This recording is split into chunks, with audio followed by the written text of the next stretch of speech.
We are here to promote Itamara Rabinoviča's biography of Jicak Rabin, entitled Soldier, Leader, and Statesman.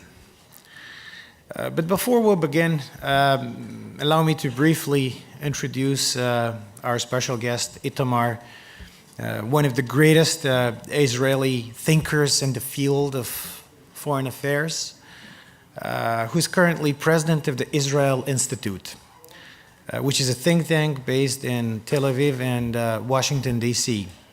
He is also a global distinguished professor at New York University and a distinguished fellow at the Brookings Institution in Washington.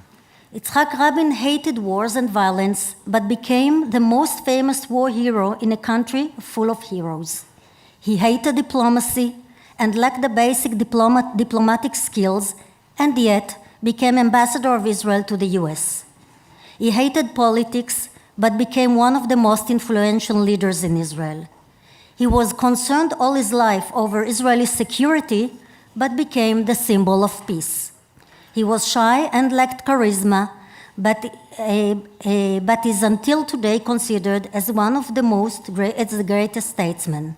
And he was the one that commanded the Six-Day War that ended up with conquering territories, while he was assassinated for negotiating the same territories for peace. On the one hand, we see how Rabin moved from soldier to politician to statesman.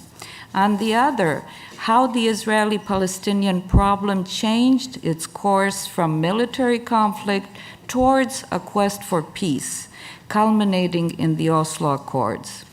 The signing of Oslo I on the White House lawn and the handshake between Rabin and Arafat was a symbolic gesture, uncomfortable for both of these men, but they were both seen as making an important breakthrough. Finally, Rabin, Arafat, and Peres were internationally recognized as peacemakers and awarded the Nobel Peace Prize. And now speaking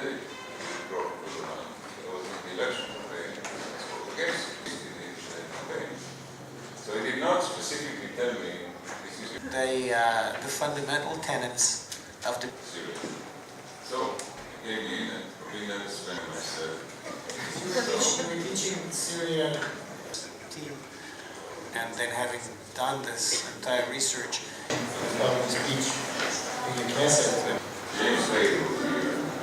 James Baker at that time was... And at the end of our War of Independence, he was a very well-known senior officer who planned some of the most complicated operations in the south of the country, fought in Jerusalem, on the road to Jerusalem, and he chose to stay.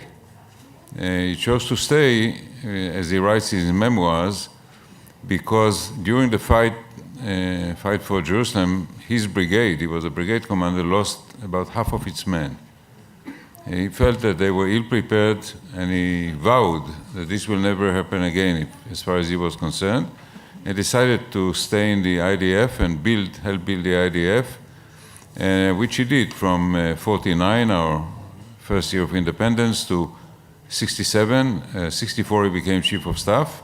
67 was the war, which he conducted. He prepared the IDF brilliantly. The success of the IDF in 67 was largely due to what he had invested earlier as chief of staff and in other capacities.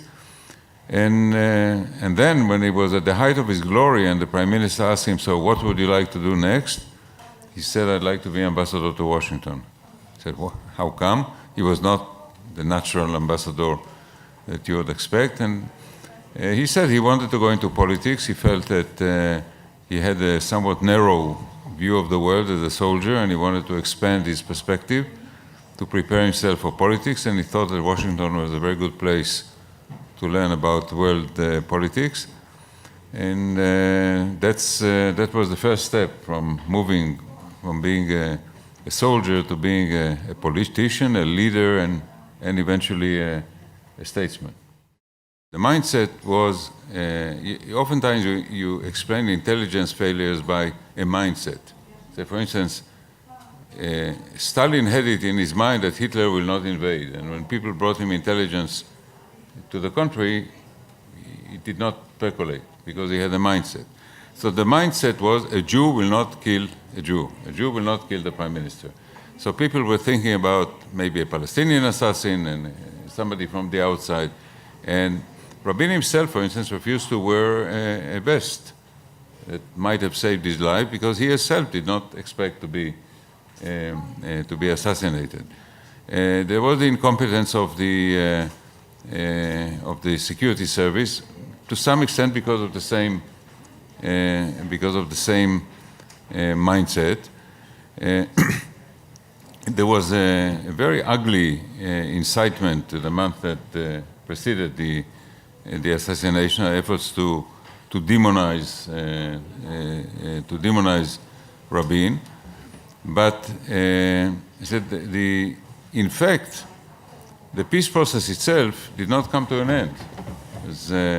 If you look at the years between the assassination and the present, there were some very meaningful events. There was the Camp David summit in 2000, in which Ehud Barak laid a very far-reaching proposal for the Palestinians. There was a even more far-reaching proposal laid by Ehud Olmert to Abu Mazen in 2008. Ariel Sharon, the father of the settlements in the West Bank and Gaza, evacuated the Gaza Strip and destroyed all the settlements. So the peace process as such was not destroyed at the time, but it was dealt a severe blow because the whole momentum of those years was arrested by the assassination. Turkish threat, of course, in the Bosphorus. Yeah. Okay, so let's go on, sir. Especially to the KGB.